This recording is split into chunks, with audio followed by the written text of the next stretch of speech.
Hi friends, ఇక్కడ కనపడుతున్న సింహద్వార గృహంలో ద్వాదశ జ్యోతిలింగములు, పురాణ చరిత్రలు, శైవ క్షేత్రములు, గురుపీఠములు ఇవి అన్నీ ఇందులో శిల్పాలు చెక్కినారు.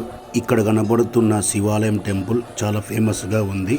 ఈ శివాలయం టెంపుల్లోనే ఒక గృహ ఉంది వెనకల. ఇందులో చాలా బొమ్మలు కూడా ఉన్నాయి. చాలా అద్భుతంగా ఉన్నాయి. ఒకసారి మీరు కూడా చూడండి. ఓం నమ శివాయ, శంభో శంకర.